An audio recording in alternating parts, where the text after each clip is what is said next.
"My blood is the same as hers," said the beggar boy to the millionaire, offering to help his sick daughter. Desperate, the father tries to understand what motivates this boy, who comes from the streets with an unbelievable offer.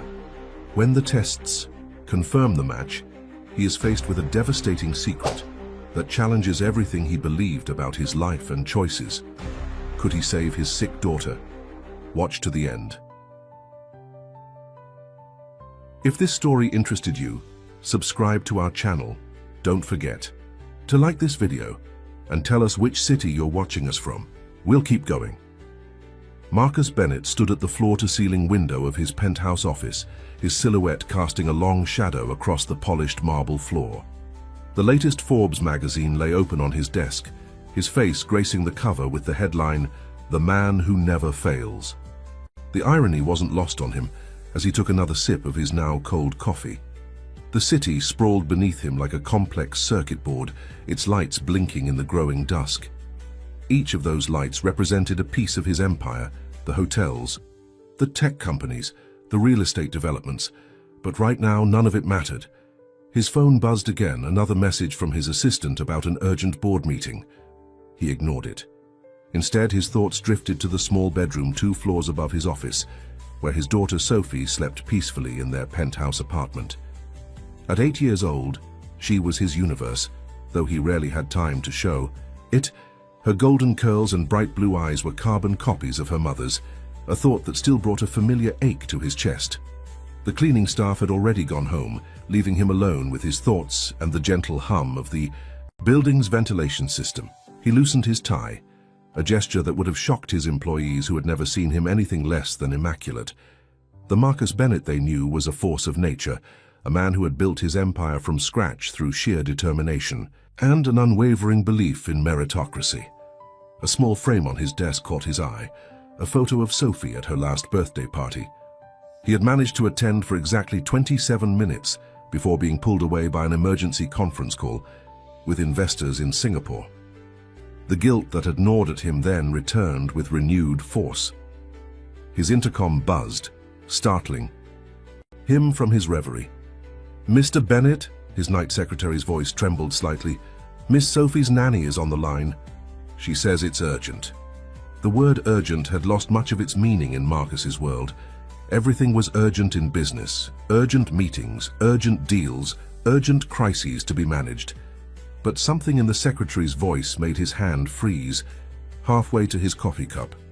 "Put her through," he said, his voice maintaining its usual commanding tone despite the sudden tightness in his chest. "Mr. Bennett," the nanny's voice was tight with barely controlled panic, "Sophie collapsed during her ballet lesson.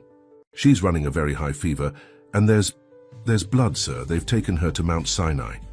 The coffee cup slipped from his hand, shattering on the marble floor. For the first time in his life, Marcus Bennett felt completely powerless. The city lights continued to blink below, indifferent to the way his world had suddenly tilted on its axis. Within minutes, he was in his private elevator, his usual methodical nature giving way to barely contained panic. His driver was already waiting with the car when he burst through the lobby doors, sending startled looks through the security staff who had never seen Marcus Bennett run anywhere. The hospital was only 15 minutes away, but each second felt like an eternity. Marcus gripped his phone, reading through his daughter's medical history that his assistant had already forwarded to the hospital.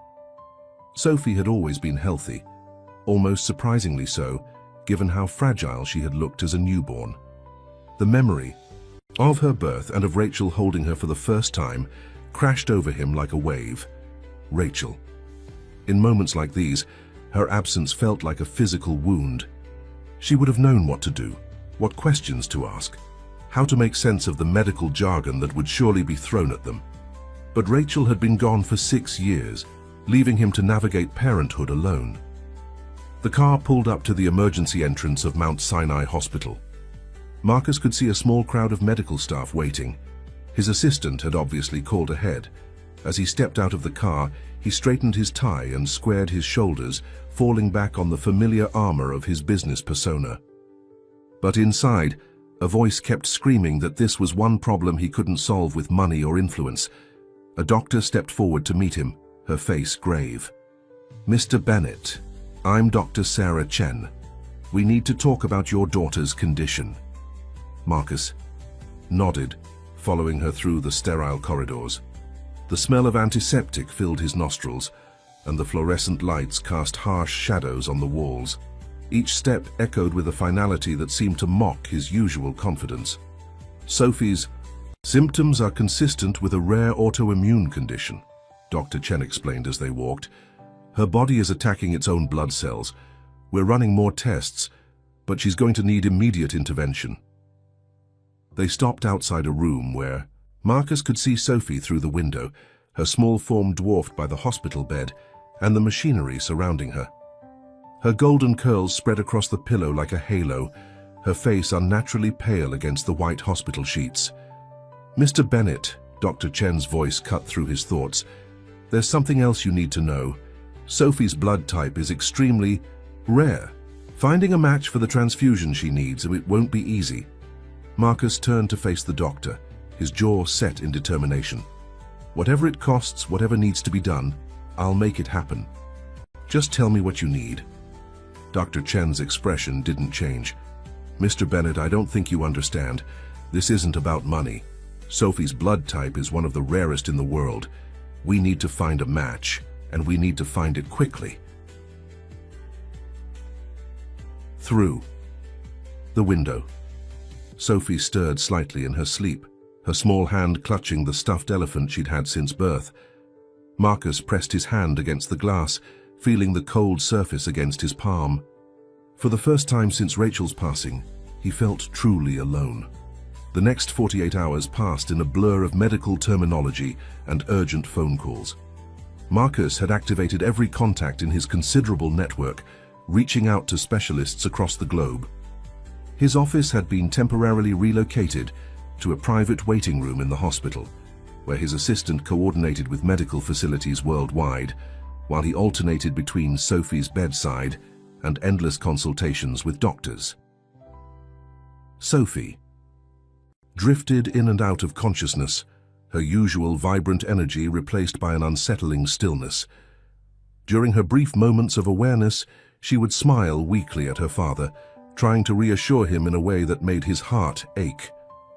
"I'm okay. Daddy," she'd whisper, even as the machines around her beeped ominously. Marcus had never felt more useless. His wealth, which had always been his solution to every problem, seemed meaningless now. He had offered to fly in specialists from Switzerland, to charter private jets for potential donors, to fund entire research programs, but none of it mattered without a compatible donor. It was during one of his rare breaks from Sophie's bedside that he first noticed the boy. Marcus had stepped out to the hospital's entrance for some fresh air, his tie loosened and his usually pristine suit wrinkled from hours of sitting in hospital chairs. The boy was standing in the shadows near the emergency entrance, so still that he almost blended into the background. He couldn't have been more than 11 or 12, though his eyes held a hardness that spoke of years beyond his age. His clothes were worn and dirty, a faded t-shirt, torn jeans, and what might have once been white sneakers. But it wasn't his appearance that caught Marcus's attention. It was the way the boy was watching the hospital entrance with an intensity that seemed almost familiar. A security guard approached the boy, ready to shoo him away from the private hospital's pristine entrance. But before he could reach him, the boy spoke, his voice carrying clearly across the quiet evening air. "My blood is the same as hers." The guard paused, then laughed dismissively. "Sure, kid. Move along now." Marcus would have normally ignored such a scene, but something made him stop. Perhaps it was desperation, or perhaps it was something in the boy's unwavering gaze. He found himself walking toward them, his business instincts telling him not to ignore any possibility, no matter how unlikely. "Wait," Marcus called out, his voice commanding enough to make both the guard and the boy turn. "What did you say?" The boy met his gaze without flinching, something few adults managed to do. "The girl upstairs, the one who needs blood. Mine's the same." "And how would you know that?" Marcus asked, studying the boy's face. There was something about his features that tugged at his memory, though he couldn't place why. "Just do," the boy replied simply. "Test me if you want." Marcus should have dismissed him. It was probably just another scam, someone trying to take advantage of a desperate situation. But he had spent his career reading people, and something about the boy's quiet certainty gave him pause. He turned to the guard. "Get Dr. Chen down here." While they waited, Marcus continued to study the boy, who stood his ground without fidgeting or looking away. There was a stillness about him that seemed at odds with his age, a kind of patience that spoke of long hours of waiting and watching. "What's your name?" Marcus asked. "Alex," the boy replied, and something about the way he said it made Marcus's chest tighten inexplicably. "Doctor." Chen arrived looking skeptical when Marcus explained the situation, but one look at his face told her not to argue. Within minutes, they were escorting Alex to the laboratory for testing, the boy walking between them with the same quiet certainty he'd shown outside.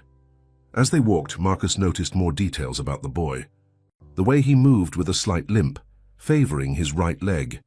The careful way he observed everything around him, as if mapping escape routes. The small notebook that peeked out from his back pocket, its pages worn and dog-eared. "Why are you doing this?" Marcus asked as they waited for the initial blood draw. Alex looked at him for a long moment before answering, his voice soft but firm. "Because I can." The simplicity of the answer caught Marcus off guard. In his world, everything had a price, every action had an ulterior motive, but there was no guile in the boy's face, no hint of deception in his steady gaze. As the nurse prepared for the blood draw, Alex rolled up his sleeve without hesitation, revealing arms that were too thin for his age. Marcus found himself wanting to ask more questions, to understand where this child had come from and why he was here. But before he could, Dr. Chen burst into the room, her face flushed with excitement. "Mr. Bennett," she said, holding up a preliminary test result. "The initial typing matches. We need to run more tests, but..." She trailed off, but the implication was clear. Against all odds, this boy from the shadows might be the miracle they had been praying for. The hospital laboratory hummed with activity as technicians rushed to complete the comprehensive blood analysis. Marcus paced the corridor outside, his phone forgotten in his pocket for the first time in years. The boy, Alex, sat quietly in a plastic chair, his worn sneakers barely touching the floor. He hadn't asked for food or water, hadn't complained about the multiple blood draws, hadn't shown any sign of discomfort during the hours of waiting. Marcus found himself stealing glances at the boy when he thought Alex wasn't looking. There was something hauntingly familiar about his profile, the way he held himself, the quiet dignity that seemed far too mature for his years. Each time Marcus tried to place these familiar elements, the recognition slipped away like water through his fingers. "Mr. Bennett," Dr. Chen's voice cut through his thoughts. She held a tablet in her hands, her expression a mixture of disbelief and excitement. "The results are conclusive. The blood type matches perfectly, not just the basic type, or the rare markers we were worried about. It's extraordinary." Marcus felt his knees weaken slightly, though he maintained his composure. "How soon can we begin the transfusion? We need to run a few more health checks on Alex, but theoretically we could start tonight." She paused, glancing at the boy. "However, there are some legal considerations. He's clearly a minor. We need parental consent." The words hung in the air like a challenge. Marcus turned to Alex, who met his gaze steadily. "Where are your parents?" he asked, trying to keep his voice gentle. "Don't have any," Alex replied, simply. No tremor in his voice, no plea for sympathy, just a statement of fact. "Surely there must be someone, a guardian, a social worker." Marcus pressed. Alex shrugged. "Ran away from the group home 6 months ago. Nobody's looking." The casual way he delivered this information made Marcus's chest tighten. He thought of Sophie upstairs, surrounded by the best medical care money could buy, while this boy had been surviving on the streets. The contrast was almost unbearable. "Dr. Chen," Marcus said, his business voice returning, "what are our options?" The doctor looked uncomfortable. "Without parental consent, we'd need a court order. Emergency authorization for medical procedures involving minors. I can have our legal team start the process, but it could take days." Days we don't have, Marcus finished. He pulled out his phone, finally remembering its existence. Give me an hour. One call to his personal attorney set things in motion. Judge Carlton, who owed Marcus more than a few favors, was reached at his country club. Emergency paperwork was drafted and expedited. All the while, Alex sat quietly, watching the adults around him scramble with an expression that bordered on amusement. While they waited for the legal documents, a nurse brought Alex a tray of food from the hospital cafeteria. Marcus watched as the boy ate methodically, taking small, careful bites as if savoring each one. He wanted to ask more questions, to understand how this child had known about Sophie, how he had known his blood would match, but something held him back. Instead, he found himself saying, "You can have more if you're still hungry." Alex paused, a piece of bread halfway to his mouth. "I'm good. Better not. To eat too much before medical stuff." The response, so practical and mature, caught Marcus off guard again. "How you seem to know a lot about medical procedures. You learn things, living on the streets, watching, listening." Alex's eyes met his again. People talk a lot in hospitals. They don't notice who's listening. Before Marcus could respond, his phone buzzed. The emergency authorization had been granted. Dr. Chen immediately stepped in, efficient and professional once more. "We'll need to prep Alex for the procedure. Mr. Bennett, you should go be with Sophie. We'll send someone to update you once we begin." Marcus nodded but found himself reluctant to leave. He turned to Alex one last time. "Thank you," he said, the words feeling inadequate. "I don't know why you're doing this, but thank you." Alex's expression softened slightly. Sometimes people just need help. Doesn't have to be complicated. As Marcus walked back to Sophie's room, those words echoed in his head. In his world of complex deals and hidden motives, the simple wisdom of a street child had somehow cut through all his defenses. He found himself wondering about Alex's story, about the circumstances that had led him to the hospital doors. Sophie was awake when he entered her room, her face brightening at his arrival. "Daddy," she whispered, her voice weak but her smile strong. "The nurses said they found someone to help me." Marcus sat beside her bed, taking her small hand in his. "Yes, sweetheart, they did." "Is it someone nice?" The question, so innocent and so Sophie-like, made Marcus pause. He thought of Alex's quiet strength, his simple explanation for helping a stranger. "Yes," he said finally, "someone very nice indeed." As he sat with his daughter, watching her drift back to sleep, Marcus couldn't shake the feeling that something profound was shifting in his carefully ordered world. The universe had sent him a miracle in the form of a homeless boy, and nothing about it made sense. But then again, maybe it didn't need to. Maybe, as Alex had said, it didn't have to be complicated. While the medical team prepared Alex for the transfusion, Marcus found himself drawn to his phone, doing something he hadn't done in years, searching through old emails.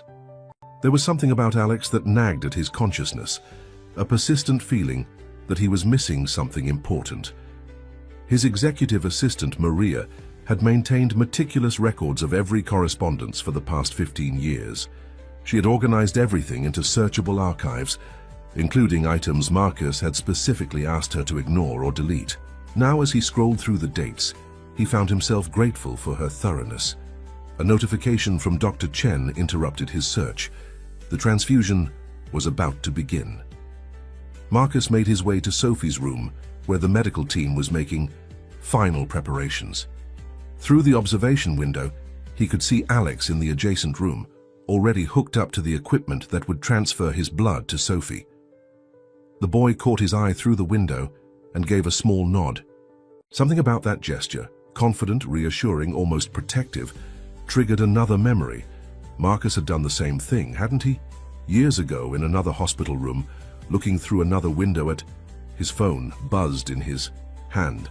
An email alert from the archive search he'd started. Possible match found, September 2013. Marcus opened the email with trembling fingers. The sender's name hit him like a physical blow. Elena Martinez, former junior accountant at Bennett Enterprises. The subject line was simple: important. Please read. The memory crashed over him like a wave. Elena, quiet, efficient Elena, who had worked in the accounting department for barely a year. She had requested a meeting with him, insisted it was urgent. But he had been in the middle of a massive merger, working 20-hour days, juggling international conference calls. He had instructed Maria to handle it. The email was brief. Mr. Bennett, I've tried to reach you through official channels without success. This is a personal matter that requires your immediate attention. I'm pregnant, and you are the father. Please contact me to discuss this situation. Regards, Elena Martinez. Marcus felt the floor tilt beneath his feet. He remembered now, the company Christmas party, both of them working late after everyone else had left. It had been a moment of weakness, a brief connection in a time of intense pressure. He had barely thought about it afterward, and Elena had transferred to another department shortly after. His hands shaking, he searched for more emails. There were 3 others, each more urgent than the last, all marked as handled by his team. The final one simply said, I understand your silence as an answer. I won't contact you again. But remember the name Alex. It's what I'm going to call him. Alex. The name echoed in his head as he looked through the window again. The boy's profile so familiar now that he really looked at it. The quiet dignity that had seemed so out of place. The way he held himself, so reminiscent of Mr. Bennett? A nurse touched his arm gently. The transfusion has started. Would you like to sit with Sophie? He nodded mechanically, his mind spinning. As he sat beside Sophie's bed, watching her color slowly improve as Alex's blood flowed into her veins, the full weight of what was happening crashed over him. His daughter was being saved by his son, a son he had never acknowledged, never even allowed himself to consider. Sophie stirred in her sleep, her hand reaching out instinctively for his. He took it, marveling at how small and delicate it felt in his. Through the window he could see Alex reading a worn paperback book, completely at ease despite the needles and machines. A memory surfaced, himself at that age, reading books in hospital waiting rooms while his own father attended endless business meetings. He had promised himself he would be different, would be present for his children. Yet here he was, discovering his son in the most devastating way possible. The irony was almost too much to bear. He, Marcus Bennett, who prided himself on controlling every aspect of his life, who had built an empire on careful planning and meticulous attention to detail, had failed to see what was right in front of him. His son had been living on the streets, while he had been featured on magazine covers as a paragon of success. A soft knock at the door interrupted his thoughts. Dr. Chen entered, her face bright with good news. The transfusion is going perfectly, she said. Sophie's numbers are already improving. It's remarkable how quickly her body is responding to the donor blood. Of course it was responding, Marcus thought. It was her brother's blood flowing through her veins. Family helping family in the most fundamental way possible. The universe had found a way to force him to face the consequences of his past choices, and it had done so by saving his daughter's life. The transfusion lasted through the night. Marcus remained in Sophie's room, watching the steady improvement in her vital signs while his mind raced with the revelation about Alex.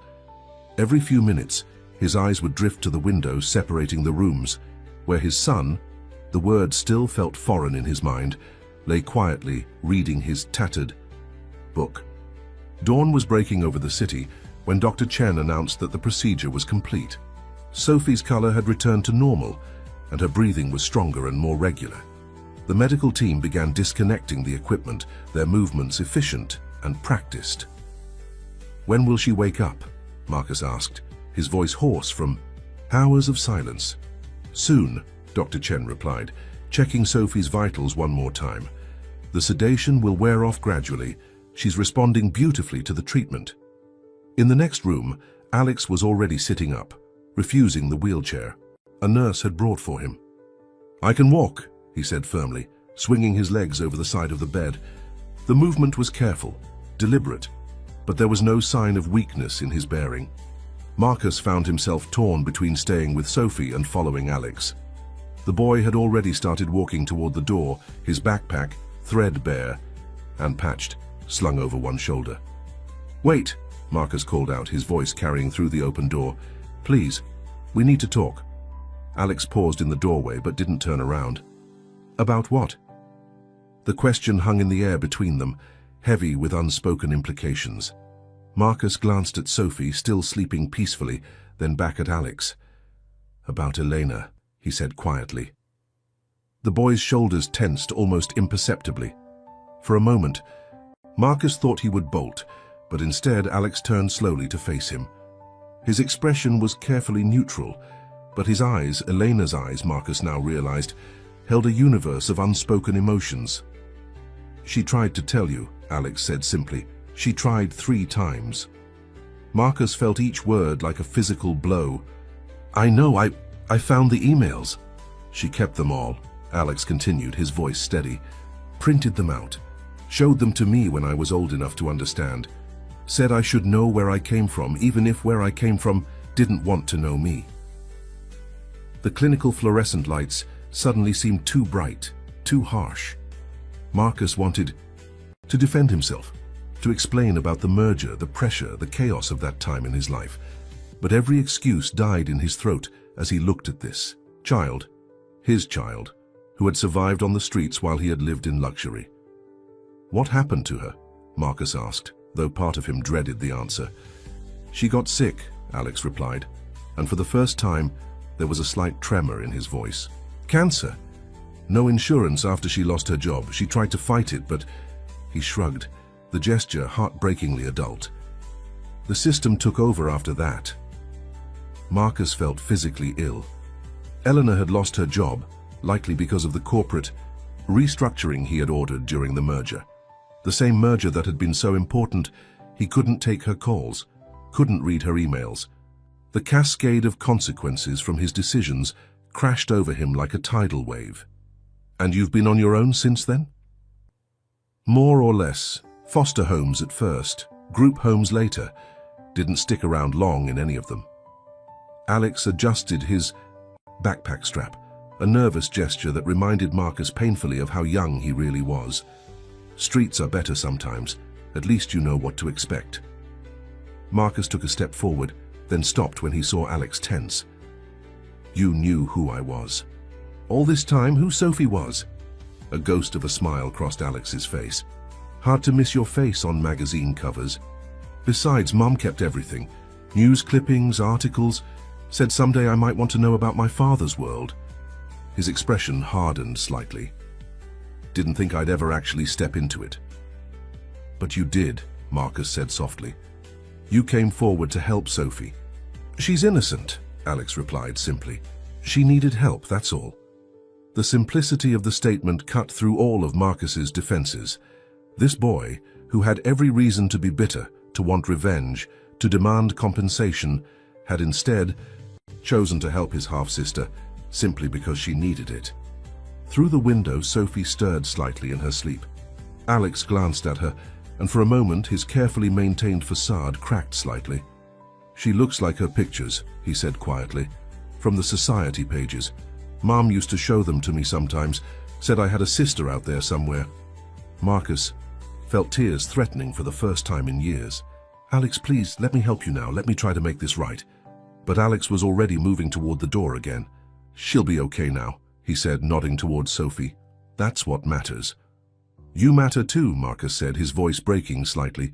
"Please, just stay. We can figure this out." Alex paused at the doorway, his hand resting on the frame. For a moment, Marcus thought he saw something flicker in the boy's eyes, longing perhaps or uncertainty, but then it was gone, replaced by the same careful neutrality. "Sometimes," Alex said quietly, "the things we break can't be fixed with money, Mr. Bennett." Before Marcus could respond, the boy was gone, his footsteps echoing down the hospital corridor. Marcus stood frozen, torn between following him and staying with Sophie. Through the window he could see the first rays of sunlight painting the city skyline gold, the same color as Eleanor's eyes, as Alex's eyes. Sophie woke up just as the morning shift nurses were changing over. Her eyes fluttered open, focusing immediately on her father's face. "Daddy?" she whispered, her voice stronger than it had been in days. "I had the strangest dream." Marcus leaned forward, taking her small hand in his. "What kind of dream, sweetheart?" "There was a boy," she said, frowning slightly as she tried to remember. "He was reading a book, and he was giving me something important, something I needed." She looked around the room, confused. Was that real? Marcus squeezed her hand gently, his throat tight with emotion. "Yes, Sophie. There was a boy, and he helped make you better." Sophie's face brightened. "Can I meet him? I want to say thank you." The innocent request hit Marcus like a physical blow.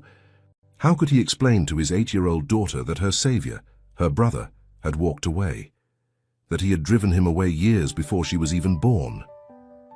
Before he could formulate a response, Dr. Chen entered the room, beaming at the sight of her awake patient.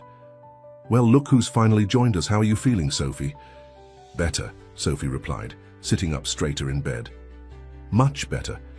Can I have breakfast? I'm starving." The doctor laughed, checking Sophie's vitals with practiced efficiency. "Your appetite returning is a very good sign. I'll have the nurses bring you something light to start with." As Dr. Chen made notes on her tablet, Sophie turned back to her father. "Daddy, where did the boy go? The one from my dream?" Marcus saw Dr. Chen glance up sharply at the question, her expression curious. He had never explained to the medical staff who Alex was, had barely processed it himself. Now, looking at his daughter's expectant face, he realized he would have to find a way to tell her the truth eventually. "He had to go," Marcus said carefully, "but I hope we'll see him again." "Was he nice?" "In my dream, he seemed nice, quiet, but nice." Marcus smiled despite the ache in his chest. "Yes, sweetheart. He was very nice. Very brave too." Sophie nodded sagely, as if this confirmed something she had already known. "Like a guardian angel," she declared. "That's what Nanny says about people who help you when you need it most." The comparison made Marcus's eyes burn. A guardian angel who slept under bridges and scrounged for meals. A guardian angel who had every reason to hate him, but had chosen to save his sister instead. A nurse arrived with Sophie's breakfast: toast, scrambled eggs, and apple juice. As she helped Sophie sit up properly, Marcus's phone buzzed with a message from Maria. She had already started a discreet search for Alex, activating the network of private investigators they usually used for business intelligence. The message read: "Preliminary reports suggest he frequents the area around St. Michael's Community Center. They run a soup kitchen there. Want me to send someone to monitor the location?" Marcus typed a quick response. "No surveillance, just keep the information on file." He watched as Sophie ate her breakfast with evident enjoyment, her movements becoming stronger and more coordinated with each bite. The color had returned to her cheeks, and her eyes were bright and alert. All thanks to Alex's gift, a gift given freely, without conditions or expectations. "Daddy?" Sophie's voice pulled him from his thoughts. "You look sad. Are you worried about something?" Marcus forced a smile. "No, sweetheart, just thinking." "About the boy?" "Yes," he admitted. "About the boy." Sophie put down her fork, looking at him with the peculiar intensity children sometimes have. "You know what Mommy used to say? That sometimes the best things in life come as surprises. Like how she surprised you by ordering pizza that time you were working late, remember?" The memory, one he hadn't thought about in years, caught him off guard. Rachel had always known how to break through his workaholic tendencies, how to remind him that life wasn't all about control and planning. Maybe the boy was like that, Sophie continued, returning to her breakfast, a surprise that turned out to be exactly what we needed. Marcus looked at his daughter, marveling at her simple wisdom. She was right, of course. Alex had been a surprise, one he had actively tried to avoid years ago. But now, watching Sophie recover thanks to her brother's gift, he realized that some surprises couldn't be controlled or denied. They could only be accepted, and hopefully, if one was lucky enough, embraced. The next few days passed in a blur of medical checkups and recovery milestones. Sophie grew stronger by the hour, her natural vivacity returning with each passing day. But for Marcus, every moment of joy at his daughter's recovery was tempered by the growing weight of his guilt about Alex. He found himself unable to focus. During board meetings, his mind wandering to the image of his son's worn sneakers and threadbare backpack. The quarterly reports and merger discussions that had once consumed his entire attention now seemed trivial compared to the knowledge that his own child had been sleeping rough on the streets of his city. One afternoon, while Sophie was napping, Marcus slipped away from the hospital and had his driver take him to St. Michael's Community Center. The building was old but well maintained, its brick facade weathered by decades of city life. A small line of people waited outside the soup kitchen entrance, their faces bearing various degrees of hardship and resignation. Inside, the air was warm and heavy with the smell of cooking food.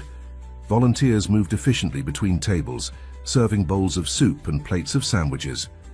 Marcus felt painfully out of place in his tailored suit, but he forced himself to approach the front desk. The woman behind the counter looked up, her grey hair pulled back in a neat bun. Her name tag read, Sister Margaret. "Can I help you?" she asked, her eyes taking in his expensive attire with quiet assessment. "I'm looking for someone," Marcus said, suddenly unsure how to explain his situation. "A boy named Alex. He's 11, maybe 12, dark hair, brown eyes." Sister Margaret's expression shifted subtly. "We see many children here, sir. What's your interest in this particular one?" The protective note in her voice was clear. Marcus realized how he must look, a wealthy man asking about a homeless child. He took a deep breath and decided on honesty. "He's my son," he said quietly, "though I only recently found out." Sister Margaret studied him for a long moment, her expression unreadable. Finally, she said, "Alex helps in the kitchen sometimes. Washes dishes mostly, he's good. With the younger children too, helps them with their homework when they come in." Marcus's heart clenched at this glimpse into his son's life. "When was the last time you saw him?" "A few days ago," she replied. "He mentioned he had something important to do at the hospital." She paused, then added, "He's a special boy, Mr. Bennett," Marcus supplied. "Marcus Bennett." Recognition flickered in her eyes, but she didn't comment on his name. Instead, she said, "Alex has been through a lot, more than any child should have to endure. But he's never lost his capacity for kindness. That's rare, especially on the streets." Marcus nodded, unable to speak past the lump in his throat. After a moment, he pulled out a business card and wrote his personal cell number on the back. "If you see him, could you tell him I'd like to talk? No pressure, just talk." Sister Margaret took the card, her expression softening slightly. "I'll pass along the message if I see him, but Mr. Bennett..." She hesitated, then continued, "Children like Alex have learned the hard way not to trust easily. If you're serious about being in his life, you'll need patience, and you'll need to prove yourself worthy of his trust." "I understand," Marcus said, though the task seemed monumentally daunting. "Thank you for your help." As he turned to leave, Sister Margaret called after him, "Mr. Bennett, Alex usually helps serve breakfast on Sundays, 8 a.m. sharp." She gave him a meaningful look. "He takes his responsibilities very seriously." Marcus nodded, understanding the implicit message. If he wanted to rebuild the bridge to his son, he would have to meet Alex on his own terms, in his own world. Back in his car, Marcus looked at his reflection in the window. The face that stared back at him was the same one that had graced magazine covers and business journals, but now he saw it differently. He saw the man who had ignored Elena's emails, who had been too busy with mergers and acquisitions to acknowledge his own child.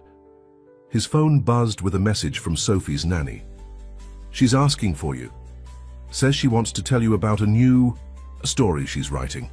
Marcus smiled despite himself. Sophie had inherited Rachel's creativity, always crafting stories and drawing pictures. Lately, her stories had featured a mysterious helper character, a clear reflection of Alex's impact on her imagination. As his driver navigated through the city traffic, Marcus found himself looking more closely at the people on the streets. How many times had he passed Alex without noticing? How many opportunities to connect had he missed while pursuing his next business deal? The gleaming tower of Bennett Enterprises rose ahead, its glass facade reflecting the afternoon sun. Marcus had always seen it as a symbol of his success, but now it felt more like a monument to his failures as a human being. He had built an empire of steel and glass, but had failed to build the things that truly mattered: family, trust, love. His phone buzzed again, this time with a message from Maria. Board meeting in 30 minutes. Merger discussion with Tokyo. Investors. For the first time in his career, Marcus typed back, "Reschedule family emergency." Then, after a moment's hesitation, he added, "Clear my Sunday mornings indefinitely." The reply came instantly. Done. Everything okay? Marcus looked out at the city streets, thinking of Alex serving breakfast to the homeless, of Sophie crafting stories in her hospital bed, of all the years he had wasted chasing the wrong kinds of success. "No," he typed back, "but I'm working. On it." Sophie was cleared to return home on a Friday afternoon, her recovery having progressed far beyond the doctor's expectations. As Marcus helped her pack her few belongings from the hospital room, she kept glancing at the adjacent room where Alex had been during the transfusion. "Daddy," she said, holding her stuffed elephant close, "do you think my guardian angel has a home?" The question caught Marcus off guard. "What makes you ask that?" Sophie shrugged, her fingers playing with the elephant's worn ears. "I saw his backpack. It looked like it had everything in it, like he carries his whole home around. That must be heavy." Marcus sat on the edge of the hospital bed, pulling Sophie gently into his lap. "Sometimes," he said carefully, "people carry their homes with them because they haven't found the right place to set them down yet. Like when we moved after Mommy went to heaven," Sophie asked, her voice small. "Something like that," Marcus replied, remembering how they had relocated to the penthouse because their old house held too many memories of Rachel. But sometimes people don't have a choice about moving. Sophie was quiet for a moment, processing this. "I think," she said finally, "that my guardian angel should have a place to put his backpack down, don't you?" Marcus hugged her tighter, marveling at her intuitive understanding of things he had spent years ignoring. "Yes, sweetheart, I think you're right." The drive home was filled with Sophie's excited chatter about returning to her own room, seeing her friends, and getting back to her story writing. But every few minutes she would return to the subject of Alex, though she still referred to him as her guardian angel. "Maybe he likes stories too," she mused, watching the city pass by outside the car window. "His book looked very loved, like My Elephant." Marcus remembered the worn paperback Alex had been reading during the transfusion. He made a mental note to ask Sister Margaret what kind of books the boy preferred. At home, Sophie insisted on stopping at her art table before even unpacking. She pulled out her colored pencils and began drawing with intense concentration. "What are you making, sweetheart?" Marcus asked, setting down her hospital bag. "A map," Sophie replied, not looking up. "For when we find him again." Marcus peered over her shoulder at the drawing. It was a child's version of their city, with the hospital, their building, and St. Michael's Community Center, which she had never seen, all connected by swirling lines in different colors. "See," she pointed to the lines. "These are all the paths he might take. The red ones are for morning, the blue ones for afternoon, and the purple ones are for when it's getting dark." Marcus felt his throat tighten at his daughter's innocent attempt to map the invisible paths of her unknown brother's life. "That's very thoughtful, Sophie, but what makes you so sure we'll find him again?" Sophie looked up at him with Rachel's eyes, full of certainty. "Because he's connected to us now. Like in my drawing, see how all the lines meet in the middle? That's where families are supposed to be." Marcus studied the childish diagram, seeing it suddenly through new eyes. The colorful lines weren't just paths, they were possibilities, connections waiting to be acknowledged and strengthened. "You know what?" he said, pulling up a chair beside her. "I think this map needs more details. What else should we add?" For the next hour, father and daughter worked together on the map, adding parks, libraries, and other places Alex might visit. Sophie insisted on drawing little hearts near each location to help guide him home. As they worked, Marcus's phone remained untouched in his pocket, board meetings and business deals forgotten. For the first time in years, he was fully present, in the moment, watching his daughter's face scrunch in concentration as she added another path to their growing web of possibilities. "Done," Sophie announced finally, holding up the completed map. "Now we just have to follow the lines until we find him." Marcus looked at the colorful creation, thinking of Alex serving breakfast at St. Michael's, of Sister Margaret's knowing look, of all the invisible lines that connected people, even when they tried to deny those connections. "Yes," he said softly, "we just have to follow the lines." Sunday arrived with a soft drizzle that painted the city streets in shades of gray. Marcus stood in his walk-in closet, staring at rows of designer suits and wondering, for the first time in his life, what to wear to a soup kitchen. Finally, he settled on a simple sweater and jeans, clothes he usually reserved for rare weekend moments with Sophie. "Where are you going, Daddy?" Sophie asked as he passed her room.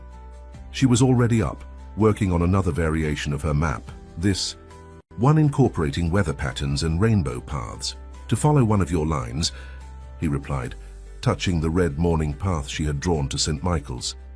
Sophie's face lit up. "Can I come? I could bring him my map." Marcus hesitated. He wanted to protect both his children, Sophie from the harsh realities of street life, and Alex from feeling pressured or cornered. "Not today, sweetheart, but soon, I promise."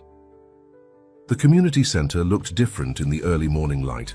The line outside was longer than his previous visit, filled with people seeking a warm breakfast and shelter from the rain. Marcus joined the queue, ignoring the curious glances at his obviously expensive shoes. Inside, the cafeteria was buzzing with quiet activity. Volunteers moved efficiently between tables, serving coffee and breakfast. And there, behind the serving counter, stood Alex, ladling oatmeal into bowls with careful precision. He wore the same faded t-shirt, but now had a clean apron tied around his waist. Marcus took his place in line, his heart pounding. When he reached the counter, Alex looked up, his expression flickering briefly before settling into careful neutrality. "Oatmeal? Or eggs?" Alex asked, his voice professional, as if serving breakfast to his father was the most normal thing in the world. "Oatmeal," Marcus replied softly. "Sophie's favorite." Alex's hand paused momentarily over the pot. "She's doing better." "Yes, thanks to you." Marcus wanted to say more, but the line was moving, and other hungry people were waiting. He found a seat at a corner table, watching as Alex continued his work. The boy moved with quiet efficiency, but Marcus noticed something else. The way he slipped extra portions to children, how he remembered elderly regulars' preferences, the gentle way he helped a trembling woman steady her tray. Sister Margaret appeared beside Marcus's table, a coffee pot in hand. "He's been doing this every Sunday for months," she said, pouring him a cup. "Never misses a shift, rain or shine." "How?" Marcus's voice cracked slightly. "How does he manage? School, food, shelter?" The nun's expression hardened slightly. "He's bright, teaches himself from library books. As for the rest," she glanced at Alex, "he manages. Children often do when adults fail them." The rebuke was gentle but clear. Marcus stirred his oatmeal, barely tasting it. "I want to help him." "Do you?" Sister Margaret sat down across from him. "Or do you want to ease your conscience?" Before Marcus could respond, a commotion broke out near the entrance. A young boy had knocked over his tray, spilling food everywhere. The child stood frozen, clearly expecting punishment. But Alex was already there, kneeling beside him. "Hey, it's okay," Alex's voice carried across the quiet room. "Accidents happen. Let's get you a new breakfast, yeah? I spilled my first tray too." The boy's face brightened as Alex helped him. "Get fresh food," even adding an extra piece of fruit with a conspiratorial wink. The entire interaction lasted less than 2 minutes, but it showed Marcus something profound about his son, a kindness that had somehow survived abandonment and hardship. "He didn't learn that from me," Marcus said quietly. Sister Margaret's expression softened slightly. No, he learned it from Elena, and from living in a world where small kindnesses mean everything. The breakfast shift was ending, people filing out into the drizzly morning. Alex began cleaning tables with the same careful attention he'd shown while serving. Marcus remained in his seat, watching, waiting. Finally, when the last table was wiped down, Alex approached. "Why are you here, Mr. Bennett?" The formality of the address stung, but Marcus accepted it as his due. "To see you. To understand." Understand. What? Everything. Who you are, how you live, what you need. Alex's expression remained carefully neutral. "I don't need anything from you." "Maybe not," Marcus agreed, "but I need something from you." This caught Alex's attention. "What?" "A chance," Marcus said simply. "Not to make up for the past. I know I can't, but to be present now if you'll let me." Alex studied him for a long moment, his eyes, Elena's eyes, searching Marcus's face. Finally, he said, "Sophie's map, the one she's been drawing, does it have the library on it?" Marcus blinked, surprised. "How did you know about her map?" A ghost of a smile crossed Alex's face. "I've seen her working on it through the hospital. Window, she uses a lot of colors." "Yes," Marcus said softly. "She does." Alex untied his apron, hanging it carefully on a hook. "The Central Library opens at noon on Sundays. Sometimes I go there to read." He paused, then added, "If someone wanted to understand, that might be a place to start." It wasn't an invitation exactly, but it wasn't a rejection either. Marcus recognized it for what it was, a small opening, a tiny crack in the wall his son had built around himself. "Thank you," he said, standing up. "For breakfast and for everything else." Alex nodded once, then turned away, disappearing into the kitchen, but Marcus noticed he'd left his worn backpack by the table, a silent signal that he would return, that this conversation wasn't over. Sunday arrived with a soft drizzle that painted the city streets in shades of grey. Marcus stood in his walk-in closet, staring at rows of designer suits and wondering, for the first time in his life, what to wear to a soup kitchen. Finally, he settled on a simple sweater and jeans, clothes he usually reserved for rare weekend moments with Sophie. "Where are you going, Daddy?" Sophie asked as he passed her room. She was already up, working on another variation of her map, this one incorporating weather patterns and rainbow paths. "To follow one of your lines," he replied, touching the red morning path she had drawn, "to St. Michael's." Sophie's face lit up. "Can I come? I could bring him my map." Marcus hesitated. He wanted to protect both his children, Sophie from the harsh realities of street life, and Alex from feeling pressured or cornered. "Not today, sweetheart, but soon, I promise." The community center looked different in the early morning light. The line outside was longer than his previous visit, filled with people seeking a warm breakfast and shelter from the rain. Marcus joined the queue, ignoring the curious glances at his obviously expensive shoes. Inside, the cafeteria was buzzing with quiet activity. Volunteers moved efficiently between tables, serving coffee and breakfast. And there, behind the serving counter, stood Alex, ladling oatmeal into bowls with careful precision. He wore the same faded t-shirt, but now had a clean apron tied around his waist. Marcus took his place in line, his heart pounding. When he reached the counter, Alex looked up, his expression flickering briefly before settling into careful neutrality. "Oatmeal or eggs?" Alex asked, his voice professional, as if serving breakfast to his father was the most normal thing in the world. "Oatmeal," Marcus replied softly. "Sophie's favorite." Alex's hand paused momentarily over the pot. "She's doing better." "Yes, thanks to you." Marcus wanted to say more, but the line was moving, and other hungry people were waiting. He found a seat at a corner table, watching as Alex continued his work. The boy moved with quiet efficiency, but Marcus noticed something else. The way he slipped extra portions to children, how he remembered elderly regulars' preferences, the gentle way he helped a trembling woman steady her tray. Sister Margaret appeared beside Marcus's table, a coffee pot in hand. He's been doing this every Sunday for months, she said, pouring him a cup. Never misses a shift, rain or shine. How? Marcus's voice cracked slightly. How does he manage? School, food, shelter? The nun's expression hardened slightly. He's bright, teaches himself from library books. As for the rest, she glanced at Alex, he manages. Children often do when adults fail them. The rebuke was gentle but clear. Marcus stirred his oatmeal, barely tasting it. I want to help him. Do you? Sister Margaret sat down across from him.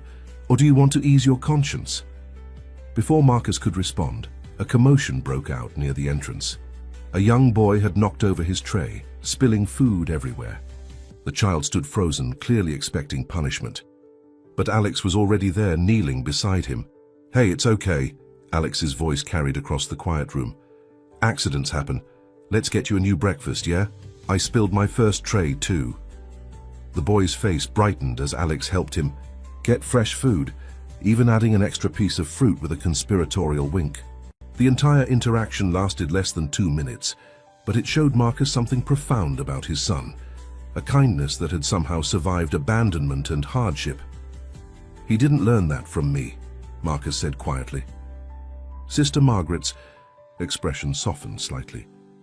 No, he learned it from Elena, and from living in a world where small kindnesses mean everything.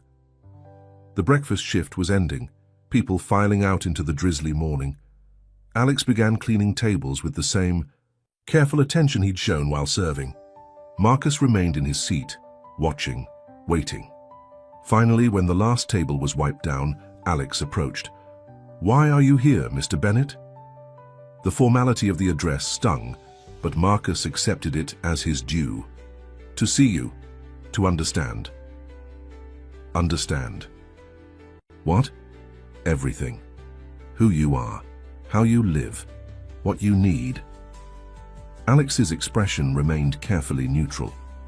I don't need anything from you. Maybe not, Marcus agreed, but I need something from you. This caught Alex's attention. What? A chance, Marcus said simply. Not to make up for the past. I know I can't, but to be present now, if you'll let me. Alex studied him for a long moment, his eyes, Eleanor's eyes, searching Marcus's face. Finally, he said, Sophie's map. The one she's been drawing. Does it have the library on it? Marcus blinked, surprised. How did you know about her map? A ghost of a smile crossed Alex's face. I've seen her working on it through the hospital window. She uses a lot of colors. Yes, Marcus said softly. She does. Alex untied his apron, hanging it carefully on a hook. The Central Library opens at noon on Sundays. Sometimes I go there to read. He paused, then added, if someone wanted to understand, that might be a place to start. It wasn't an invitation exactly, but it wasn't a rejection either. Marcus recognized it for what it was. A small opening, a tiny crack in the wall his son had built around himself. Thank you, he said, standing up, for breakfast, and for everything else. Alex nodded once, then turned away, disappearing into the kitchen.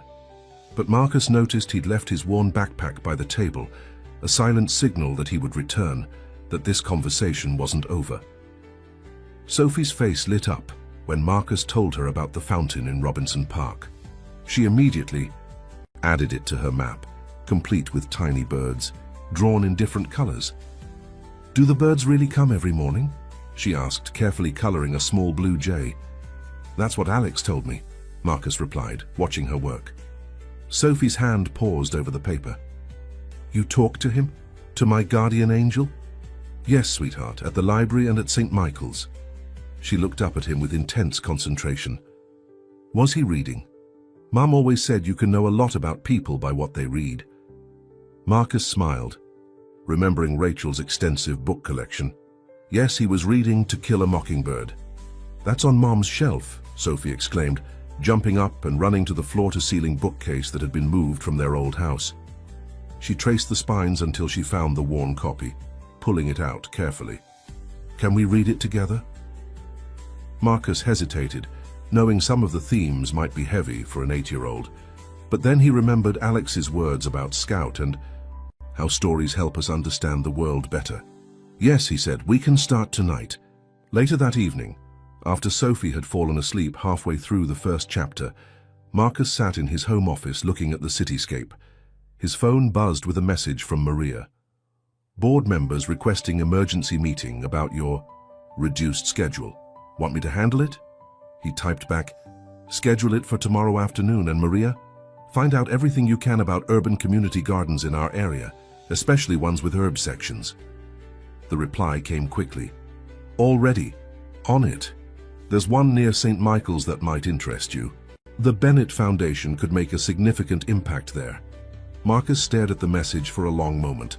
The foundation had always been a tax write-off, funding prestigious arts programs and high-profile charity galas.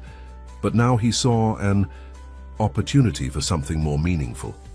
The next morning, instead of heading to the office, Marcus drove to the community garden Alex had mentioned.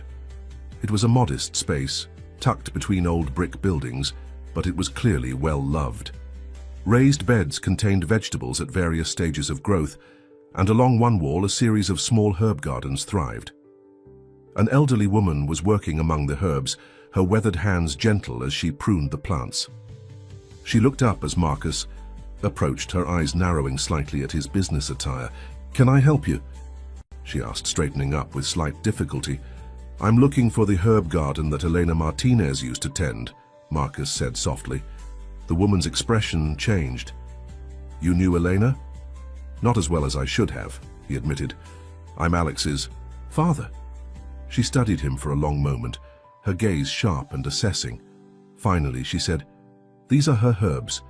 Alex has been taking care of them since she passed. That boy has her touch with growing things." Marcus moved closer, looking at the thriving plants. "They're beautiful." "They're survivors," the woman corrected. "Like Alex. Elena started this garden when she was sick, you know. Said she wanted to leave something living for her son.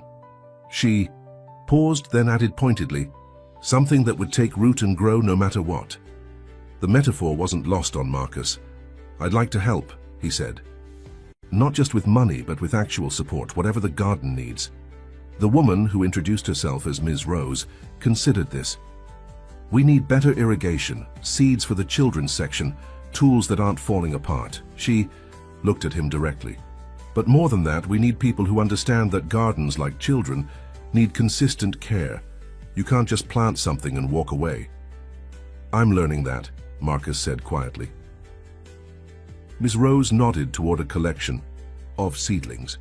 "Those are mint cuttings Alex started last week. They need transplanting. If you're serious about helping, take off that expensive jacket and I'll show you how." For the next hour, Marcus Bennett, CEO of a multi-billion-dollar corporation, knelt in the dirt, learning how to transplant mint seedlings. His suit was ruined, his hands were filthy, and his back ached from the unaccustomed labor. But each time a fragile plant took root in its new soil, he felt a small surge of accomplishment, unlike anything he'd experienced in the corporate world. "You're not half bad at this," Ms. Rose commented as they finished. "Must be some of Elena's touch in you, too."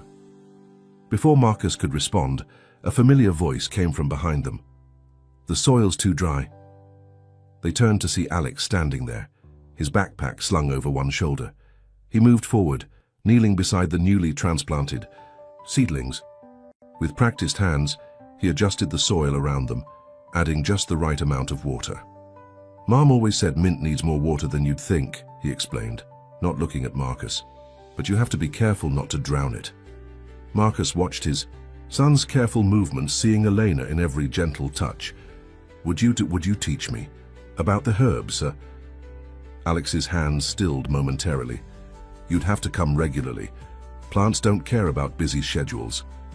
"I know," Marcus said. "I can be here every morning before work, or whenever you think is best." Finally, Alex looked up at him. "Tuesday and Thursday mornings, 7 a.m. The herbs need attention before the sun gets too hot." He paused, then added, "And bring proper shoes. Those Italian leather ones won't last a day in the garden." It wasn't forgiveness, wasn't even acceptance, really. but it was an opening, a small crack in the wall that Alex had built around himself. Like the mint seedlings they'd just planted, it was fragile and needed careful tending. But with the right care, it might just take root and grow. The next few weeks fell into a new rhythm. Every Tuesday and Thursday morning, Marcus arrived at E, the community garden at 7 sharp, wearing work boots and casual clothes that gradually accumulated their own collection of dirt stains. Alex would already be there, tending to Elena's herbs with quiet concentration. Their interactions were mostly silent at first, with Alex demonstrating techniques and Marcus following his lead. But slowly, like the plants they tended, something began to grow between them. Mom loved lavender best, Alex said one morning, as they carefully pruned the fragrant plant. Said it reminded her of her grandmother's garden in New Mexico. Marcus absorbed this piece of information hungrily. Each detail about Elena that Alex shared felt like a precious gift, a glimpse into the life he had thoughtlessly dismissed years ago. "What's your favorite?" he asked. Alex considered the question seriously. "Rosemary," he said finally. "It's tough, adaptable, can grow pretty much anywhere if you give it a chance." The metaphor wasn't lost on Marcus. He watched as his son's hands moved confidently among the plants, remembering how those same hands had held a book in the library, had served food at St. Michael's, had given blood to save Sophie. "Speaking of Sophie," Marcus said carefully, "she's been asking about the garden. About you." Alex's hand stilled momentarily. "What did you tell her?" "That I'm learning about herbs from someone very knowledgeable, that maybe, when the time is right, she could learn too." Alex was quiet for a long moment, his focus apparently on a stubborn weed. Finally, he said, "The children's section needs replanting. Ms. Rose said we could put in some easy things, marigolds, cherry tomatoes, things that grow quickly so kids can see the results." Marcus held his breath, understanding the implied suggestion. "Sophie loves cherry tomatoes. She tries to grow them on her balcony, but the wind's too strong up there." "Tuesday mornings are good for planting," Alex said, still not looking up. "The soil's cool then. Better for the seedlings." Before Marcus could respond, his phone buzzed. He had purposely kept it on silent during these garden sessions, but this was the third call from the same number in 5 minutes, his emergency line. "I'm sorry," he said, pulling out the phone. "I have to take this." Alex nodded, already turning back to his work. But as Marcus stepped away to take the call, he noticed his son's shoulders tense slightly, as if expecting disappointment. The call was brief but urgent, a major problem, with their Asia-Pacific operations that required immediate attention. As Marcus ended the call, he looked at his soil-stained hands, then at Alex's bent head among the herbs. Making his decision, he dialed Maria's number. "Cancel my morning meetings, all of them, and get James to handle the Singapore situation. He knows the territory better anyway." He could hear Maria's surprise even through her professional tone. "The board won't like that." "The board doesn't have to like it," Marcus replied firmly. "Some things are more important than quarterly reports." When he returned to the herb garden, Alex was still working, but his posture had relaxed slightly. "Is everything okay?" the boy asked, his tone carefully neutral. "Nothing that can't wait," Marcus replied, kneeling back down beside him. "Now, you were saying something about the children's section." Alex looked at him for a long moment, as if trying to solve a particularly complex puzzle. Then, reaching into his worn backpack, he pulled out a crumpled packet of cherry tomato seeds. "Mom saved these from last year's crop," he said, holding them out. "She said good seeds should be shared. That's how gardens grow." Marcus took the packet with the reverence it deserved. Not just seeds, but a piece of Elena's legacy, offered freely by their son. "Thank you," he said softly. "Just don't forget." "What I said about regular watering," Alex replied, but there was a hint of a smile in his voice. "Plants don't care. They're about emergency phone calls." As they worked side by side in the morning sunshine, Marcus thought about growth. Not the kind that showed up on balance sheets and annual reports, but the slow, steady kind that happened in gardens and relationships. The kind that required patience, attention, and the willingness to get your hands dirty. His phone buzzed again in his pocket, but this time he didn't even check it. Instead, he listened as Alex explained how to prepare the soil for the new seedlings, his son's voice growing more animated as he shared his knowledge. Some calls, Marcus was learning, were more important than others.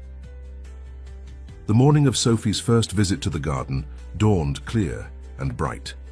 Marcus had spent the previous evening explaining to her that her guardian angel would be there, and that she needed to be gentle and patient, just like with her balcony plants.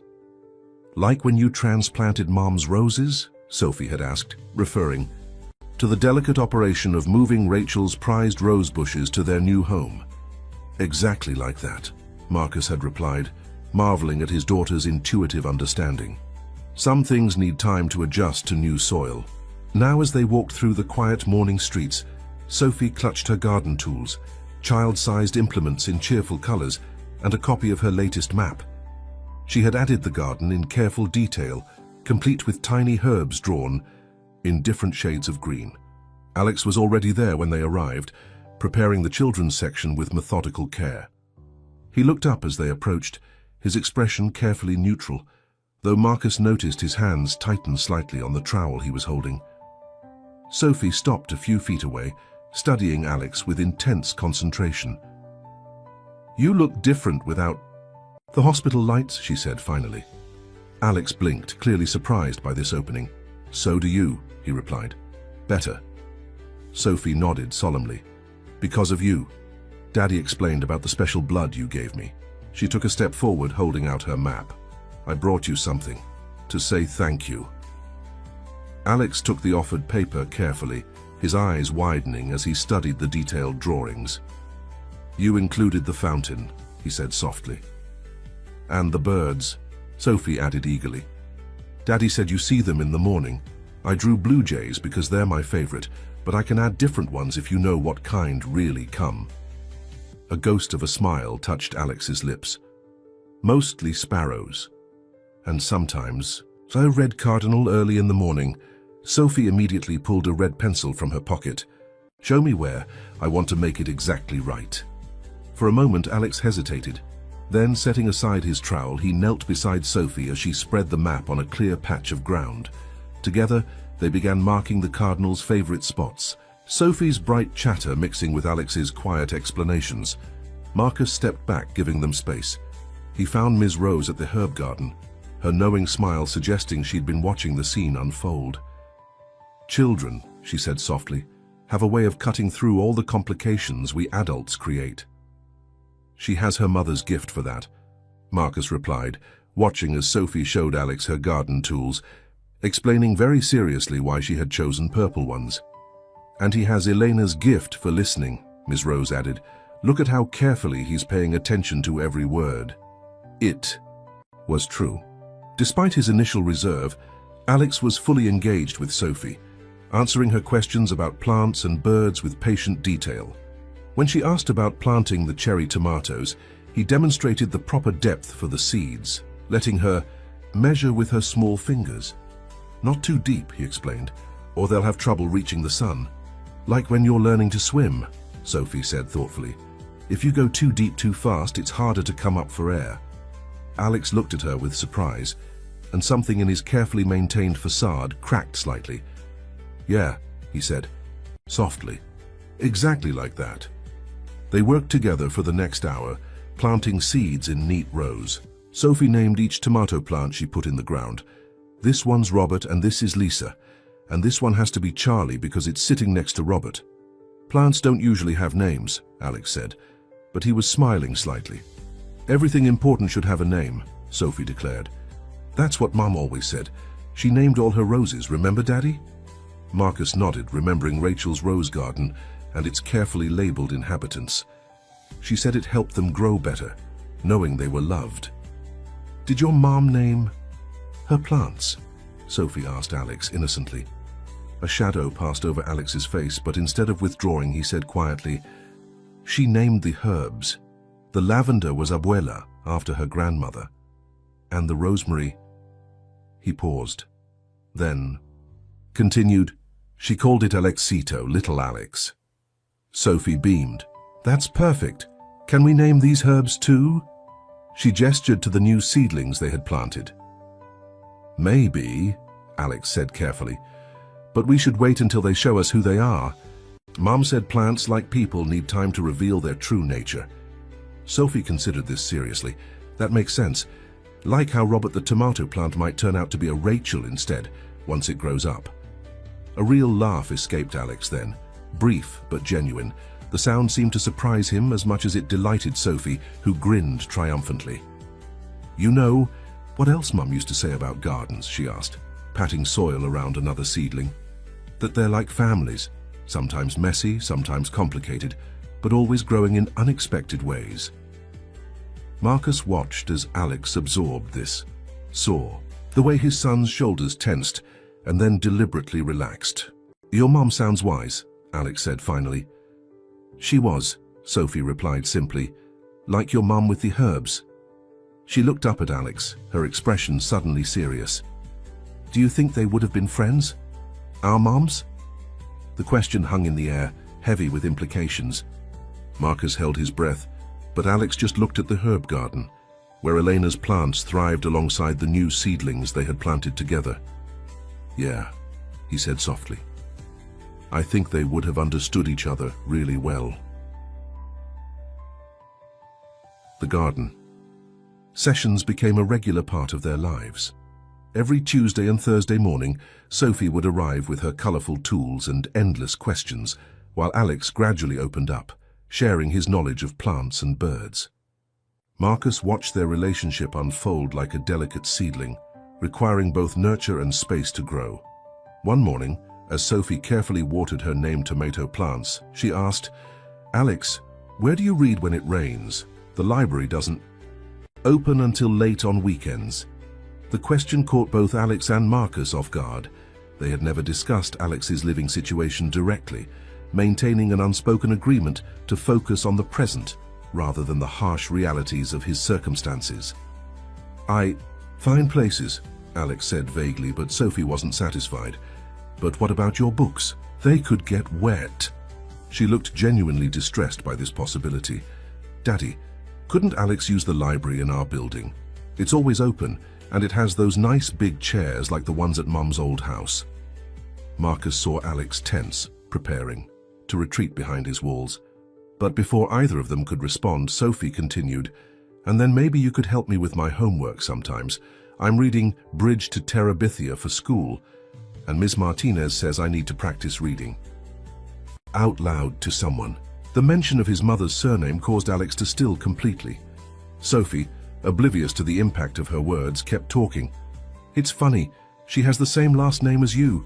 She's new this year, and she's really nice. She lets us have reading time in the garden when it's sunny. Marcus watched his son's face carefully, seeing the emotions play across it before being carefully controlled.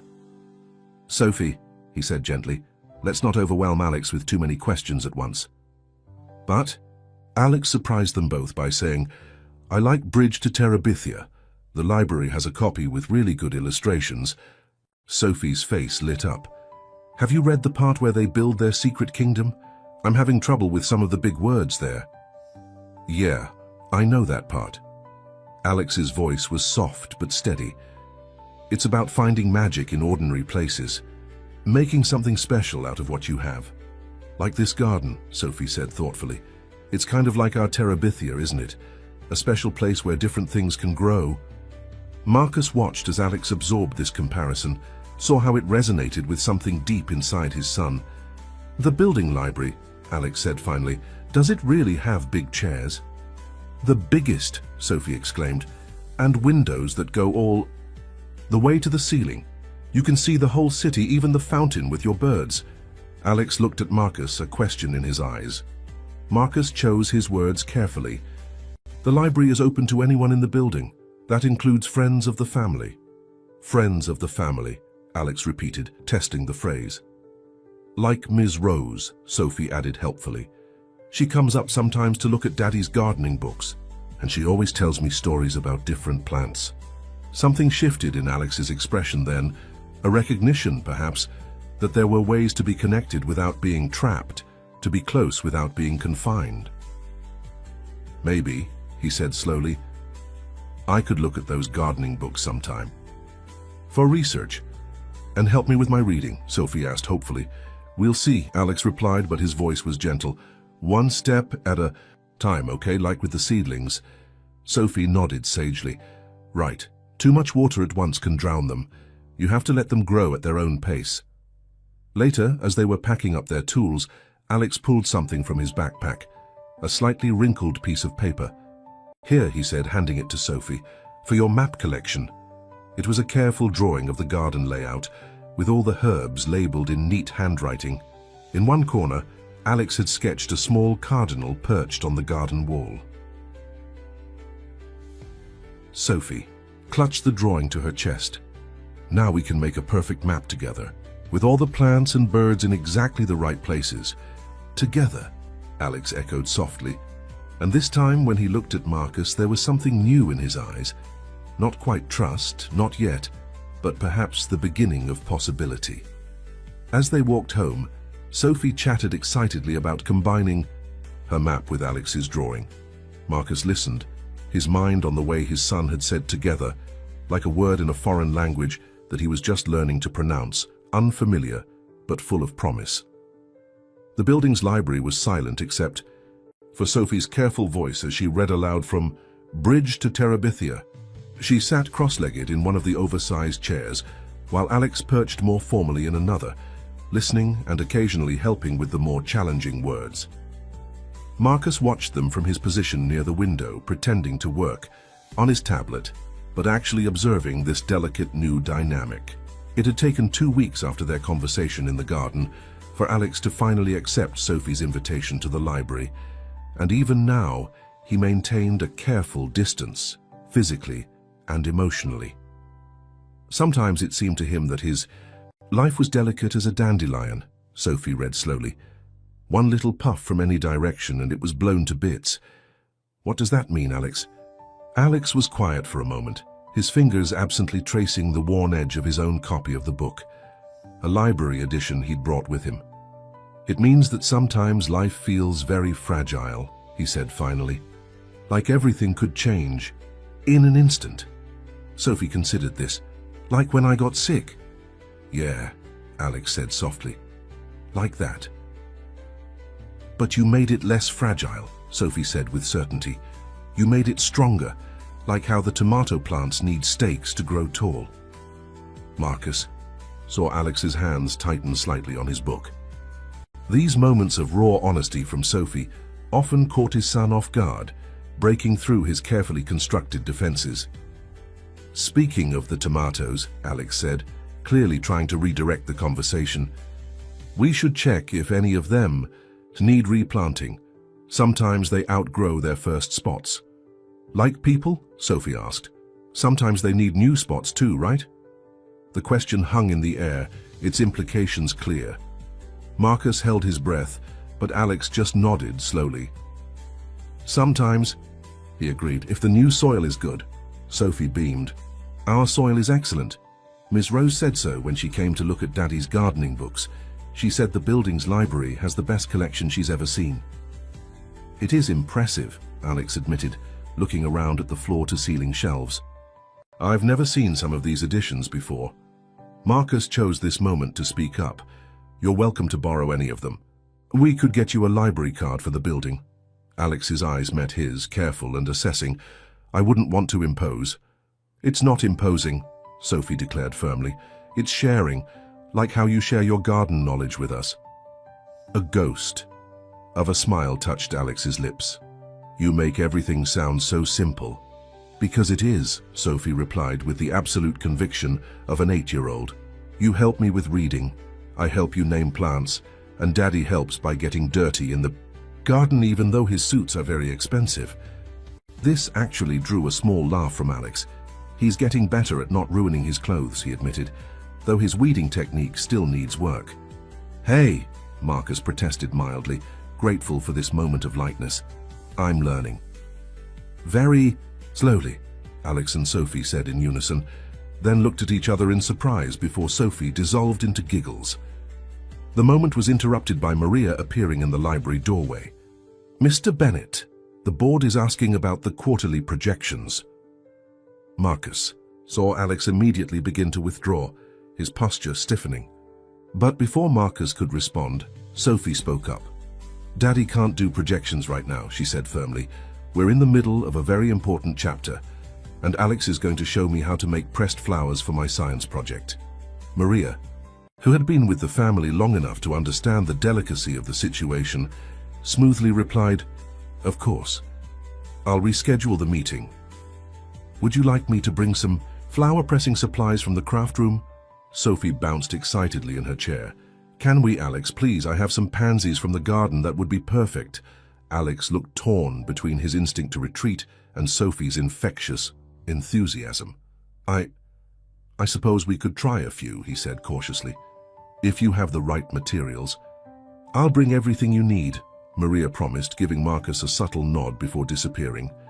"I've never pressed flowers before," Sophie confided to Alex, "but Mom did. There's a whole book of them in her study. Daddy, can we show Alex?" Marcus watched his son carefully. "Only if Alex wants to see them." Alex was quiet for a moment, his fingers still tracing the edge of his book. "Your mom," he said finally, looking at Sophie. "She liked gardens too?" "She loved them. She had roses and lilies and all sorts of flowers. Some of them are on our balcony now, but they're not as happy there. Daddy says they miss their old home." "Plants remember," Alex said softly. "Mom always said they carry memories in their roots." "Then we should share those memories," Sophie declared, "like how you shared your mom's herb garden with us." Marcus saw something shift in Alex's expression, a softening, a small crack in the wall. "It's okay," his son said quietly. "Show me your mom's flowers." As Sophie led them to Rachel's study, chattering about the pressed flower collection, Marcus noticed that Alex walked differently now, less like someone ready to flee at any moment, and more like someone cautiously exploring new territory. The study was exactly as Rachel had left it, with her books and photographs still arranged on the shelves. Alex paused in the doorway, taking in the scene with careful attention. "Here it is," Sophie announced, pulling out a large album bound in green leather. Mom called it her garden diary. As they gathered around the album, Marcus watched Alex's face. His son studied each preserved flower with the same gentle concentration he showed in the garden, listening intently as Sophie explained which ones had come from where. "And this one," Sophie said, pointing to a pressed rose, "was from their first date." "Right, Daddy?"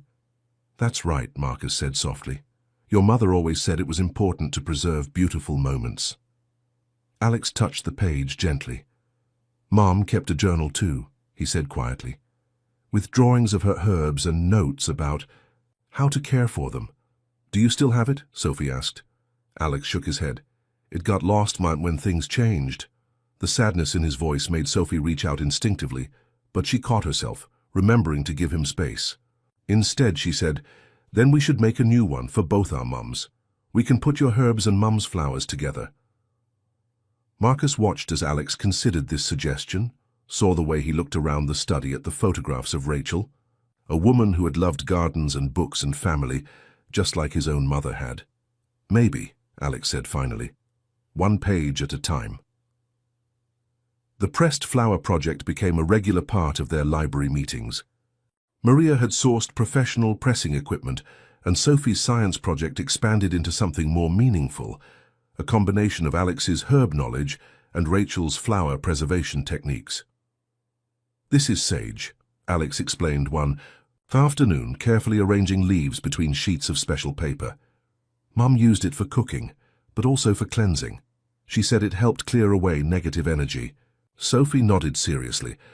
"Like Mom's lavender sachets, she put them in all the drawers to make the clothes smell nice and help everyone sleep better."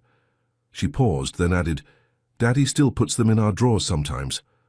Marcus, who had been pretending to read nearby, felt his throat tighten. He did indeed maintain Rachel's tradition of lavender sachets, though he'd never mentioned it to anyone.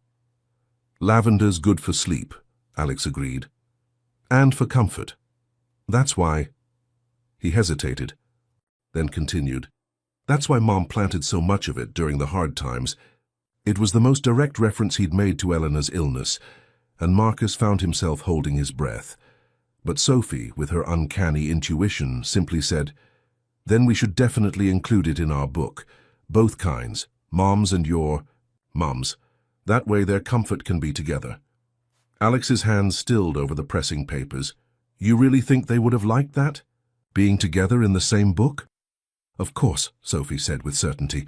They both loved gardens and books and their children, and they both knew about important things, like how to name plants and make spaces feel like home. Marcus watched. As Alex absorbed this, saw how the parallel between their mothers, both gone too soon, both leaving legacies of love and growth, affected his son. "Your mum's study," Alex said. Suddenly, looking around the warm, book-filled room, "It feels like a garden itself. All these memories, preserved and growing." "That's what Mom always said," Sophie exclaimed. "She called it her indoor garden. She said books are like seeds. They contain whole worlds just waiting to grow in your mind." A small smile touched Alex's lips. Mom used to say something similar about her herbs, that each one contained stories and healing, if you knew how to listen. "Then we're really making a garden book," Sophie declared, carefully positioning. "Another flower. A place where all their stories can grow together." Marcus saw Alex blink rapidly, though his voice remained steady. Maybe we could add some of Mom's herb notes too. I remember most of them." "Yes," Sophie bounced excitedly. "And I can add Mom's flower meanings. She had them all written down somewhere." She looked at Marcus expectantly. "In the blue notebook on the top shelf," he said softly. "The one with the silver stars on the cover." As Sophie bounded off to find the notebook, Alex looked at Marcus. "You remember where everything is?" he said, not quite a question. "I couldn't bear to change anything," Marcus admitted. "After Rachel, it felt important to keep her spaces exactly as she left them, to preserve something of her world for Sophie." Alex nodded slowly. "Mom's herbs were like that.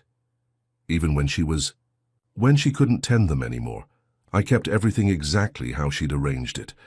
The tools, the markers, the way she organized the beds. It was the most they'd ever spoken about Elena directly, and Marcus felt the weight of the moment. "I should have been there," he said quietly, "for both of you." Alex's hands tightened on the pressing papers, but his voice remained calm. "You're here now." Before Marcus could respond, Sophie returned with the notebook, its pages stuffed with pressed flowers and Rachel's elegant handwriting. "Look," she said, opening it carefully. "Mom wrote all about flower languages, like how roses mean love and daisies mean innocence, and—" As Sophie explained each flower's meaning, Marcus watched Alex examining Rachel's notes with the same respectful attention he gave to his garden work. There was something profound in the way his son handled these pieces of Rachel's life, as if understanding that, just as he was sharing Elena's legacy with them, they were sharing Rachel's with him. "We should add these meanings to our book, too," Alex said finally, "next to the pressed flowers, and maybe we could write some of Mum's herb wisdom beside them. Show how they all connect." Sophie's face lit up. "Yes, like a map, but with flowers and herbs instead of streets and buildings." "A map of growing things," Alex agreed, and for the first time his smile reached his eyes. "Of all the ways plants and people can bloom together." Marcus watched as his children, and the word felt right, even if Alex wasn't ready to hear it yet, began planning their collaborative garden book. In Rachel's study, surrounded by her books and memories, something new was taking root.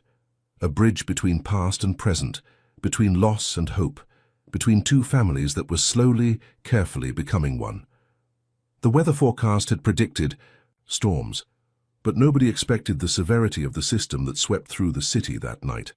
Thunder crashed overhead as Marcus worked late in his home office, reviewing documents that seemed increasingly insignificant as the wind howled outside. Sophie appeared in his doorway, clutching her stuffed elephant. "Daddy? I'm worried about the garden. What if the storm hurts our plants?" Marcus was about to reassure her when another thought hit him with the force of the lightning outside. "Alex," he said suddenly, "he usually sleeps near St. Michael's." Sophie's eyes widened. But it's not safe out there. The wind is so strong and the rain. Marcus was already reaching for his phone, dialing Sister Margaret's number. After 3 rings, she answered, her voice tight with concern. "I was just about to call you," she said. "Alex isn't in his usual spots. Some of the other children said he was worried about the community garden, something about new seedlings that needed protection." Marcus felt his heart clench. They had planted a new section of herbs just yesterday, rare varieties that Alex had carefully sourced and nurtured. "I'm going to find him." "The streets are flooding," Sister Margaret warned. "Be careful." Sophie was already pulling on her rain boots. "I'm coming too." "No, sweetheart. You need to stay here where it's safe. Maria will stay with you." "But he's my brother." The words burst out of Sophie with such certainty that Marcus froze. She had never used that term before, had never explicitly acknowledged the relationship they all knew existed. "You know?" he asked softly. Sophie gave him a look that was pure Rachel, patient but slightly exasperated. "Daddy, I've known since the hospital. The way he looks at Mom's flowers, how he remembers things like she did, how his hands move just like yours when he's working in the garden. Plus," she added with the impeccable logic of a child, "why else would his blood be exactly right for me?" Thunder crashed overhead, bringing Marcus back to the urgent present. "We'll talk about this more later," he promised. "But right, now I need you to stay here and be safe. Can you do that?" Sophie nodded reluctantly. "Just bring him home, okay, both of you?" The word home echoed in Marcus's mind as he drove through the storm-lashed streets.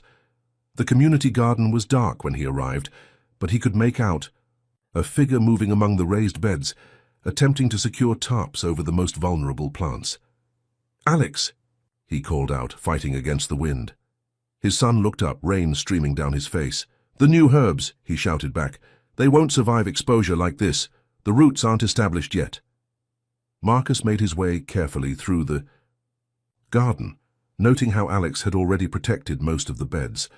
Only the newest section remained exposed, the tiny plants bending dangerously in the wind.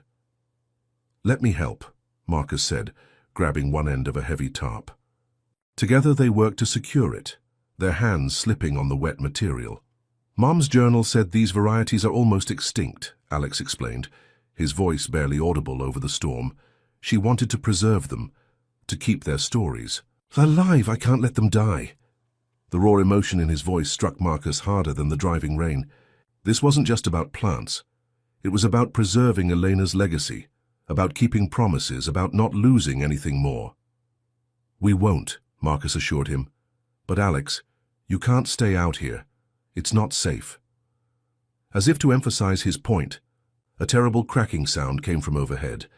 They looked up to see a large branch from the neighboring property's tree beginning to give way. "Move!" Marcus shouted, grabbing Alex and pulling him clear, just as the branch crashed down where they had been standing.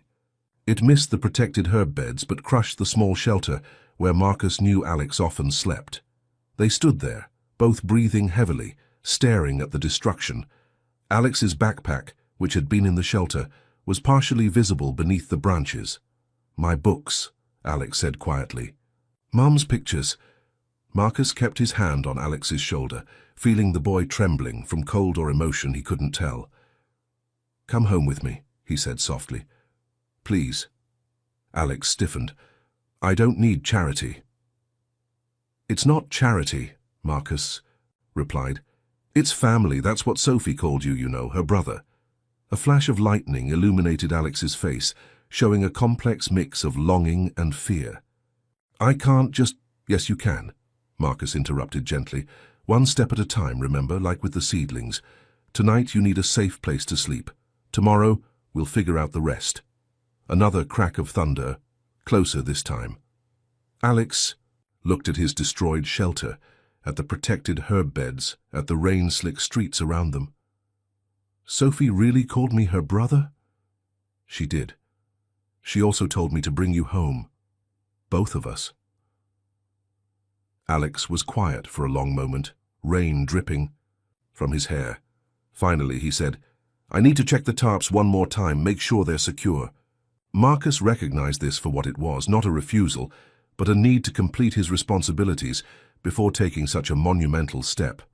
Of course, I'll help. They worked in silence, double-checking every covering.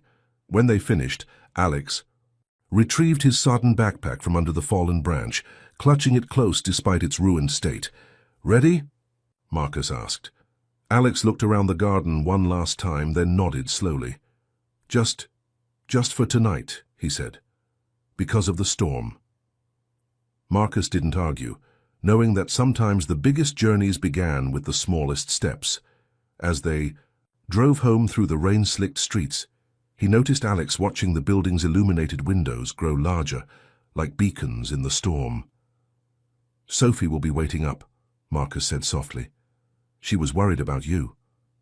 "She worries about everything," Alex replied, but there was warmth in his voice. "The plants, the birds, the people in her stories." "Like her mother," Marcus said. "Rachel could never rest if she thought someone needed help." "Mom was like that too," Alex admitted quietly. "Even when she was sick, she worried more about me than herself." They pulled into the building's garage, the sudden silence after the storm almost deafening. As they rode the elevator up, Alex's wet backpack leaving small puddles on the floor, Marcus thought about Elena, about her gentle strength, her love of growing things, her determination to leave something beautiful for her son. He thought about Rachel too, and how she would have opened her heart and home to this boy without hesitation. The elevator doors opened, and Sophie was there waiting, still in her rain boots, her elephant clutched tight. She took in their drenched state with wide eyes, then held out her free hand to Alex. "I made hot chocolate," she said simply. "Mom's recipe, the one with cinnamon." The storm passed, but things had shifted irreversibly during that rain-lashed night. Although Alex had said he would stay just for tonight, somehow the next day turned into the next week, and then the next. The guest room gradually accumulated small signs of permanence: books borrowed from the building's library, pressed flowers from his and Sophie's ongoing project, a small potted rosemary plant on the windowsill. No one mentioned these changes directly. Instead, they built new routines around them. Morning garden visits became more structured, with proper equipment stored in the building's garage. The library sessions extended into homework time, with Alex helping Sophie while working on his own studies. Sister Margaret had connected him with a program for gifted students, and Marcus had quietly ensured all fees were covered. 1 month after the storm, Marcus came home early to find Alex and Sophie in Rachel's study, surrounded by their nearly completed garden book. The large volume now contained pressed flowers and herbs from both their mothers, with careful notes in 3 different handwritings: Rachel's elegant script, Eleanor's preserved herb wisdom, transcribed by Alex, and Sophie's enthusiastic additions. "Look, Daddy!" Sophie exclaimed. "We found the perfect ending for our book." Marcus moved closer, noticing how Alex didn't tense at his approach anymore. The final page showed a pressed sprig of rosemary, the tough, adaptable plant that Alex had first identified with, surrounded by delicate pressed rose petals from Rachel's collection. "See?" Sophie pointed to their careful notes. "Rosemary for remembrance and roses for love. Alex said it was the right way to bring both our gardens together." Marcus looked at his son, who was focusing intently on adjusting one of the rose petals. "It's perfect," he said softly. "We thought," Alex said, still not looking up, "that maybe we could plant them together, in the community garden, a new section with Mom's herbs and Rachel's roses." The use of Rachel's name, not your mom or Sophie's mom, felt significant. It was an acknowledgement of connection, of shared history. "The roses haven't been happy on the balcony," Sophie added. "They need more space to grow, like Alex's herbs, and Ms. Rose said there's a perfect spot near the herb garden that gets just the right amount of sun." Marcus thought about the roses he'd transplanted after Rachel's passing, how they'd never quite thrived in their confined space. "I think," he said carefully, "that would be exactly what both your mothers would have wanted." Alex finally looked up, his expression open in a way it rarely was. "Really?" "Really," Marcus confirmed. Both of them understood about creating beautiful things, about helping things grow.